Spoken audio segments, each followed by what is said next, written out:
Partai Komunis Cina sudah sejak tahun 1986, Partai Komunis Cina sudah mengincar Indonesia. Bahkan pada saat Kongres Partai Komunis Cina tahun 1986 itu, Cina melakukan kajian tentang Indonesia. Diambil sebuah kesimpulan, ada 3 hambatan Cina untuk melakukan penetrasi ke Indonesia. Bahkan info, mudah-mudahan tidak salah, di Jawa Timur ini ada pergerakan kurang lebih 1000 yang disiapkan, disebar di seluruh Jawa Timur. Kita harus siaga. Umat Islam harus siaga, jaga masjid, jaga imam-imam masjid, jaga ulama, karena mereka ditarget kurang lebih 1000 yang sudah digerakkan di Jawa Timur ini. Kita harus meningkatkan kewaspadaan.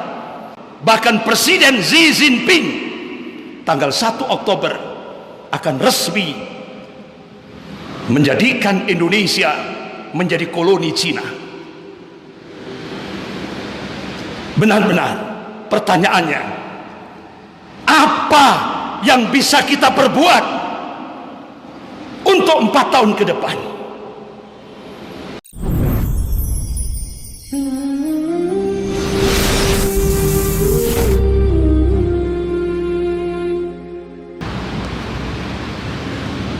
Innal hamdalillah nahmaduhu wa nasta'inuhu wa nastaghfiruh wa na'udzu billahi min shururi anfusina wa min sayyiati a'malina. May yahdihillahu fala mudilla lahu wa may yudlil fala hadiya lahu. Asyhadu an la ilaha illallah wahdahu la syarika lahu wa asyhadu anna Muhammadan abduhu wa rasuluh. يا أيها الذين آمنوا اتقوا الله حق تقاته ولا تموتن إلا وأنتم مسلمون.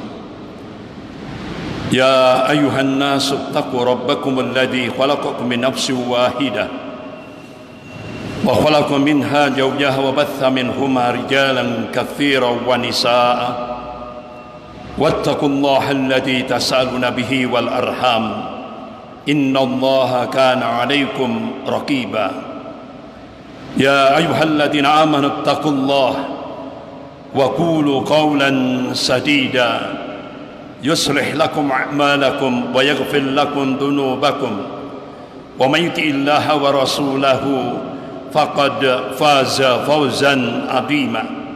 أما بعد فإن أصدق الحديث كتاب الله وخير الهدي هدي محمد صلى الله عليه وسلم وشر الأمور محدثاتها وكل محدثة بدعة وكل بدعة ضلالة وكل ضلالة في النار. Ma'asyiral muslimin, jamaah Jum'ah rahimakumullah, puji dan syukur kita panjatkan kehadirat Allah Subhanahu wa taala yang atas rahmat, taufik serta hidayahnya kita masih diberikan nikmatul iman wal Islam. Semoga Allah Subhanahu wa taala senantiasa membimbing kita ke jalan yang lurus, yaitu jalan Shiratal Mustaqim. Dan semoga Allah Subhanahu wa taala senantiasa memberkahi dan merahmati kehidupan kita sampai kita menghadap kehadirat Allah penuh dengan ridho dan ampunannya. Amin ya rabbal alamin. Salawat serta salam semoga tetap tercurahkan pada Rasulullah sallallahu alaihi wasallam beserta keluarga, para sahabat dan pengikutnya yang senantiasa istiqamah dalam memperjuangkan syariahnya, dalam menegakkan sunnah-sunnahnya sebagaimana pemahaman para salafus saleh. Ma'asyiral muslimin, jamaah Jum'ah rahimakumullah.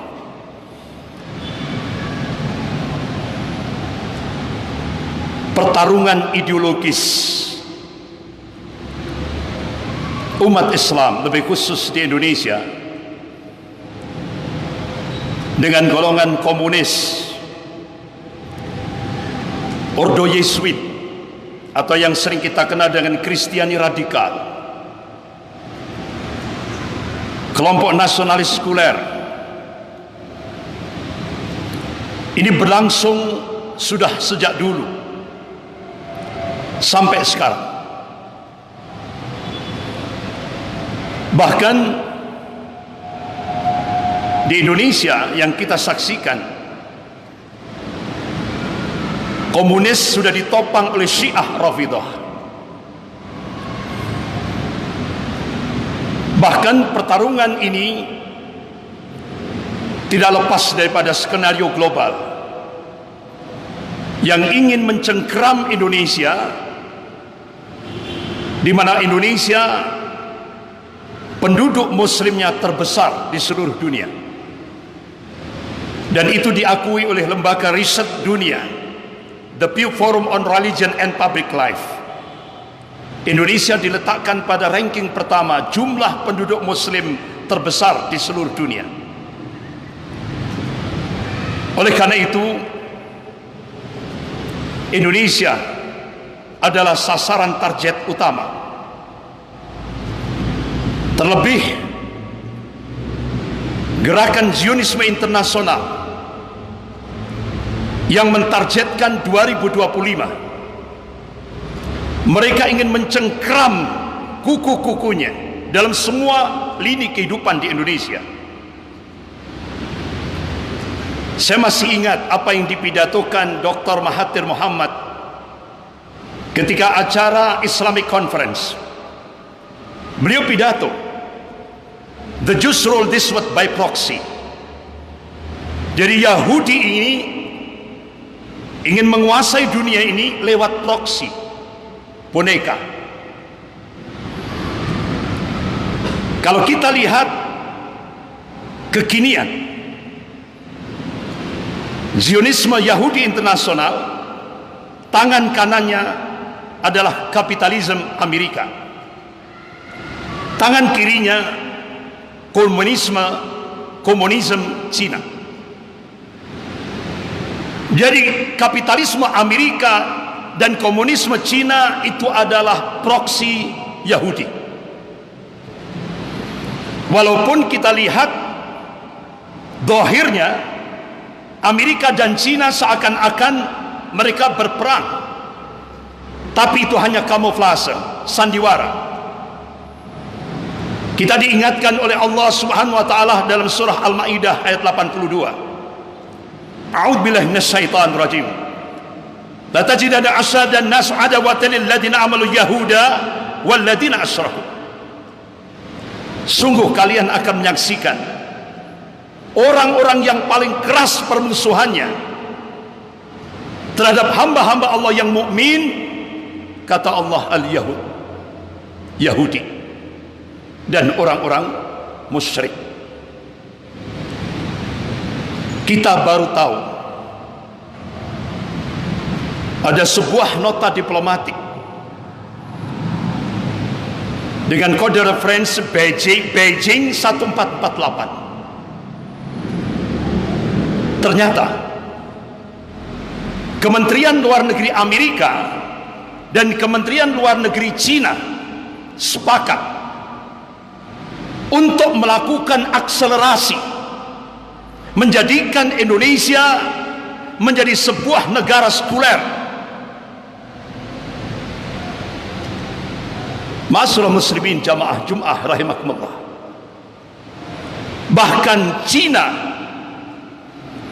Partai Komunis Cina, sudah sejak tahun 1986 Partai Komunis Cina sudah mengincar Indonesia. Bahkan pada saat Kongres Partai Komunis Cina tahun 1986 itu, Cina melakukan kajian tentang Indonesia. Diambil sebuah kesimpulan, ada 3 hambatan Cina untuk melakukan penetrasi ke Indonesia. Yang pertama, regulasi. dan doktrin anti komunis. Hambatan yang kedua, positioning Pancasila sebagai musuh komunis. Hambatan yang ketiga, sikap anti komunis umat Islam seluruh Indonesia masih solid. Ma'asyiral muslimin jamaah Jum'ah rahimakumullah. Ternyata apa yang saya sampaikan ini implikasinya i-polisosbud hankam. Ada dua buah foto. Foto yang pertama dan foto yang kedua, dua-duanya presiden dunia Islam.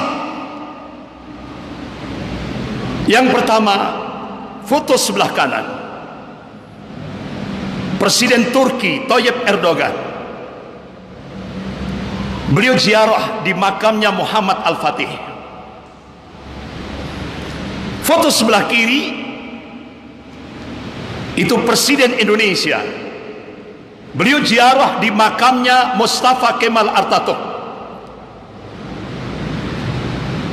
Apa implikasi dari dua buah foto ini? Foto yang sebelah kanan, beliau melakukan perubahan besar-besar. Turki sebagai sebuah negara yang sekuler ekstrim, beliau rubah dengan 3 aktivitas yang sangat fundamental sekali. Yang pertama, gerakan sholat subuh berjamaah. Yang kedua, gerakan infak dan sedekah. Yang ketiga, bangunan silaturahim antara umara dan ulama, bangunan ukhuwah antara ormas-ormas Islam. 3 aktivitas fundamental ini digerakkan oleh Presiden Turki Tayyip Erdogan ke seluruh wilayah Turki. Allahu Akbar. Dalam waktu 50 tahun Turki berubah dari sekuler ekstrim tahap demi tahap menjadi sebuah negara Islami. Akhirnya puncaknya beliau launching Hagia Sophia, yang dulu pada masa Imperium Romawi itu sebuah gereja. Ketika ditaklukkan oleh Muhammad Al-Fatih rahimahullah, Hagia Sophia dibeli dengan harta pribadi beliau, kemudian diwakafkan untuk umat Islam. Yang pada masa pemerintahan Mustafa Kemal Atatürk, Hagia Sophia dijadikan museum.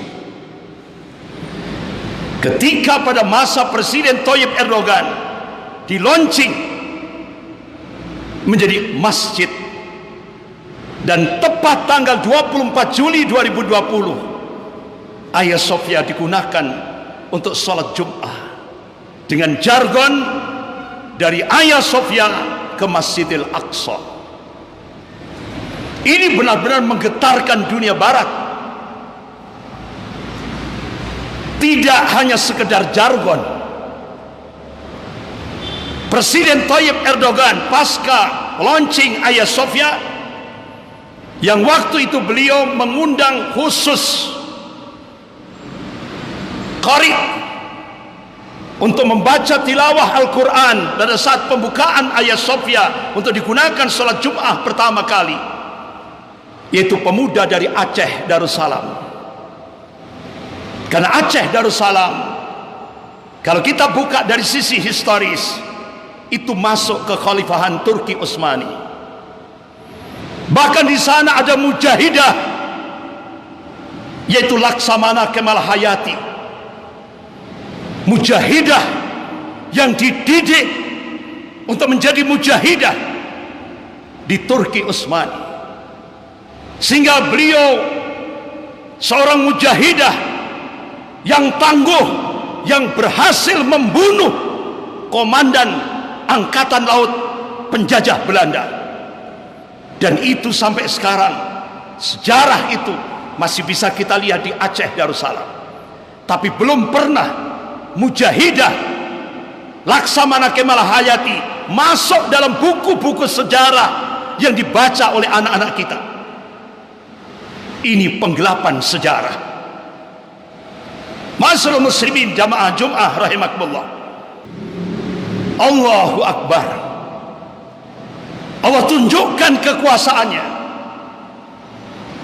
8 pemuda Islam dari Indonesia, alumni dari ITB, Institut Teknologi Bandung, diundang oleh Presiden Tayyip Erdogan untuk mencari ladang gas di Laut Turki. Allahu Akbar. Selama ini Turki impor gas dengan Rusia dan beberapa negara yang lain. Allah tunjukkan kekuasaannya. 8 pemuda Islam alumni ITB, alhamdulillah biidznillah, atas izin Allah, berhasil menemukan ladang gas terbesar seluruh dunia yang debitnya pertama 320 miliar meter kubik, dan yang sebelahnya debitnya 800 miliar meter kubik, sehingga akhirnya Turki stop impor gas dari Rusia dan beberapa kawasan yang lain. Luar biasa. Allah tunjukkan kekuasaannya. Allah berikan keberkahan ketika Islam dijadikan sebagai landasan dalam kehidupan berbangsa dan bernegara. Tapi begitu kita melihat foto sebelah kiri, implikasinya besar. Pulang dari ziarah dari Mustafa Kemal Atatürk, beliau secara resmi menghapus 3.741 perda syariah di seluruh Indonesia, karena dianggap itu menghambat investasi ekonomi di Indonesia. Dampak daripada ketika berubah kiblat ke Cina, apa yang terjadi? Cina untuk menghancurkan, melemahkan umat Islam di Indonesia, Cina melakukan strategi divide et impera, adu domba dengan biaya 20 triliun. Jadi ormas-ormas Islam di Indonesia diadu domba, kelompok-kelompok umat Islam di Indonesia diadu domba dengan masalah-masalah yang tidak prinsip.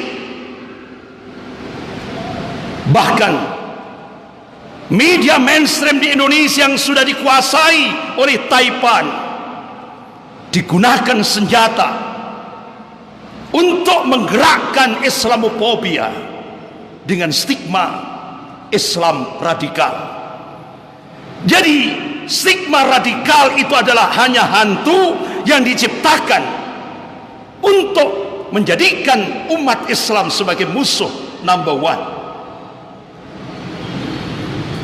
Dan puncaknya kita bisa melihat akhirnya ada sebuah stigma yang disampaikan oleh Ketua Dewan Pembina Ideologi Pancasila.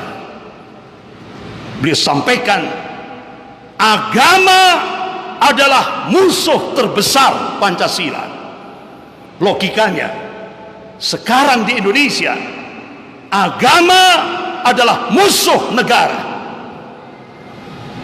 dan akhirnya puncaknya untuk menjebol poin kedua dan poin ke-1 hasil Kongres Partai Komunis Cina, dimunculkanlah rancangan undang-undang HIP.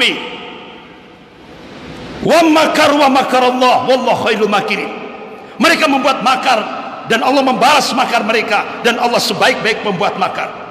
Akhirnya tokoh-tokoh ulama tampil berada di garda terdepan untuk menyelamatkan negara kesatuan Republik Indonesia ini dari ancaman Partai Komunis Cina.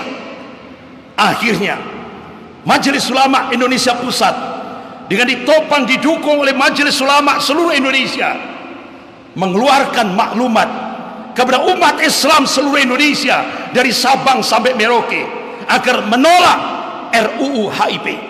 Kenapa? Dasar negara Indonesia akan diganti dengan ideologi komunis. Ketuhanan yang Maha Esa, yang itu bermakna tauhid, akan diganti dengan ketuhanan yang berkebudayaan. Bahkan tidak hanya itu, landasan hidup berbangsa dan bernegara yang selama ini ketuhanan yang Maha Esa, tauhid, dijadikan sebagai landasan dalam kehidupan berbangsa dan bernegara, sekarang mau dirubah. Landasannya tidak bukan ketuhanan yang Maha Esa, tapi iptek. Astagfirullah. Akhirnya RUU HIP dari DPR diserahkan pada pemerintah, dan ujung-ujungnya pemerintah hanya mengganti casingnya, tapi substansinya sama. Diganti RUU PIP, diganti lagi RUU BPIP. Akhirnya Majelis Ulama Indonesia Pusat memberikan warning, kalau RUU BPIP ini tetap dilanjutkan, Majelis Ulama Indonesia Pusat akan mengangkat panglima, menggerakkan Masyirah Kubra dengan jargon iskariman au mutsyahidan. Bahkan yang apa dampak daripada peringatan dari Majelis Ulama Indonesia Pusat? Akhirnya dari kalangan mereka mengeluarkan, bahkan dengan beraninya ketika dengar pendapat di parlemen, di DPR RI, kalangan mereka meminta supaya Majelis Ulama Indonesia dibubarkan. Astagfirullah. Mereka tidak ingat siapa yang berjuang sampai Indonesia merdeka. Ulama. Siapa yang merumuskan Pancasila? Ulama. Siapa yang mencetuskan NKRI? Ulama. Tapi mereka sekarang ingin mengkhianati perjuangan ulama. Bahkan ulama mau disingkirkan. Bahkan info, mudah-mudahan tidak salah, di Jawa Timur ini ada pergerakan kurang lebih 1000 yang disiapkan, disebar di seluruh Jawa Timur. Kita harus siaga. Umat Islam harus siaga. Jaga masjid, jaga imam-imam masjid, jaga ulama, karena mereka ditarget kurang lebih 1000 yang sudah digerakkan di Jawa Timur ini. Kita harus meningkatkan kewaspadaan, karena bulan September mereka menggunakan hard power. Ma'asyiral muslimin, jamaah Jum'ah rahimakumullah, bahkan Presiden Xi Jinping tanggal 1 Oktober akan resmi menjadikan Indonesia menjadi koloni Cina. Benar-benar pertanyaannya, apa yang bisa kita perbuat untuk 4 tahun ke depan? Apa yang kita bisa perbuat untuk 4 tahun ke depan? Satu sisi Rasulullah SAW sudah memberikan kabar, pada fase keempat Mulkan Jabriyah ini semut banyak dipenuhi oleh penguasa-penguasa diktator, penguasa yang menyengsarakan rakyatnya, penguasa yang memaksakan kehendak bagi rakyatnya. Oleh karena itu Rasulullah SAW memberikan kiat, kalau kita ingin selamat pada fase keempat yang dipenuhi dengan fitnah-fitnah akhir zaman ini.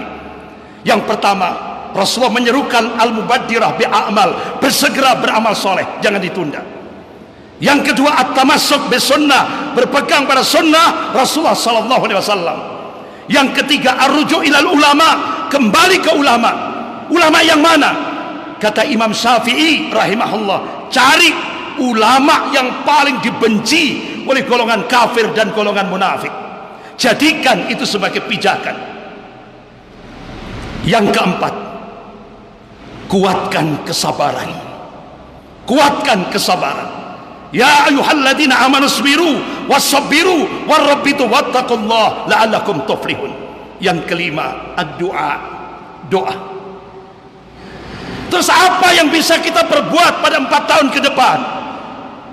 Waktu kita singkat, tapi kita diberikan keyakinan oleh Allah, wa man nasru illa min indillahil azizil hakim. Kemenangan itu datangnya dari Allah yang maha perkasa lagi maha bijaksana. Wa kana haqqan alaina nasrul mu'minin. Kewajiban kami, kata Allah, memenangkan golongan mukmin. Islam pasti akan dimenangkan oleh Allah Subhanahu wa taala. Itu sebuah kepastian. Golongan mukmin pasti dimenangkan oleh Allah Subhanahu wa taala. Oleh karena itu, apa yang bisa kita perbuat? Yang pertama, 4 tahun ke depan jangan ditunda, gerakkan terus. Dakwah tauhid harus terus kita gerakkan, karena itu pondasi kalau kita ingin mendapatkan al-falah, kemenangan dari sisi Allah Subhanahu wa taala. Yang kedua, tarbiyatul islamiyah. Ayo munculkan dari pesantren-pesantren kita, madrasah-madrasah kita, lembaga-lembaga pendidikan Islam kita, generasi Rabbani, generasi yang semua pola pikirnya, semua aktivitasnya rujuk ilal Quran was sunnah. Jadikan pesantren-pesantren kita, madrasah-madrasah kita, lembaga-lembaga pendidikan Islam kita menjadi sarana strategis untuk membangkitkan sofatul islamiyah, kebangkitan Islam. Kemudian yang ketiga, as-siyasah as-syar'iyyah. Ayo ajak umat Islam ini jangan sampai buta politik. Kalau umat Islam buta politik, apa yang terjadi di Andalusia akan terjadi di Indonesia. Ayo jadikan umat Islam di Indonesia ini supaya melek politik, terutama as-siyasah as-syar'iyyah, politik syar'i, politik Islam. Kemudian yang keempat, iktisadiyah islamiyah. Ayo bangun kekuatan ekonomi umat. Dari mana? Masjid, masjid, masjid. Dengan kekuatan jamaah, bangun ekonomi umat lewat masjid dengan kekuatan jamaah. Kemudian yang kelima, bangun askar islami, bangun laskar-laskar islami. Karena ke depan tantangan kita lebih besar dan lebih kompleks. Insya Allah 5 program ini Allah Subhanahu wa taala sudah berjanji, wa kana haqqan alaina nasrul mu'minin. Mudah-mudahan Allah Subhanahu wa taala memberikan keistiqomahan kepada kita semuanya. Mudah-mudahan Allah Subhanahu wa taala menjadikan kita semuanya menjadi ansarullah, ansarullah, penolong-penolong agama Allah sampai kita menghadap Allah. Mudah-mudahan kita diberikan akhir yang husnul khatimah. Barakallahu li wa lakum fil Qur'anil azim wa nafa'ani wa iyyakum bima fihi minal ayati wa dzikril hakim. Aqulu qouli hadza wastaghfirullah innahu wal ghafurur rahim.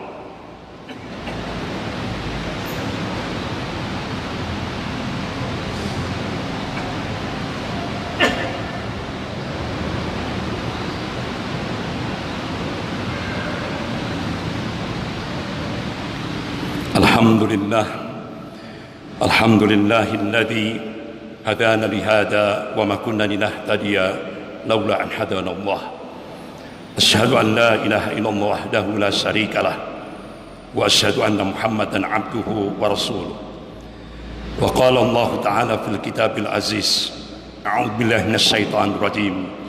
Ya ayyuhalladzina amanu taqullaha haqqa tuqatih ولا تموتن إلا وأنتم مسلمون إن الله وملائكته يصلون على النبي يا أيها الذين آمنوا صلوا عليه وسلموا تسليما اللهم صل على محمد وعلى آل محمد كما صليت على إبراهيم وعلى آل إبراهيم وبارك على محمد وعلى آل محمد كما باركت على إبراهيم وعلى آل إبراهيم إنك حميد مجيد اللهم اغفر للمسلمين والمسلمات والمؤمنين والمؤمنات الأحياء منهم والأموات رب اجعلنا مقيم الصلاة ومن ذرية ربنا وتقبل دعاء ربنا هب لنا من أزواجنا وذرياتنا قرة أعين واجعلنا للمتقين إماما ربنا لا تزغ قلوبنا بعد إذ هديتنا وهب لنا من لدنك رحمة إنك أنت الوهاب ربنا آتنا من لدنك رحمة وهيئ لنا من أمرنا رشدا يا رحمن يا رحيم يا غفور يا شكور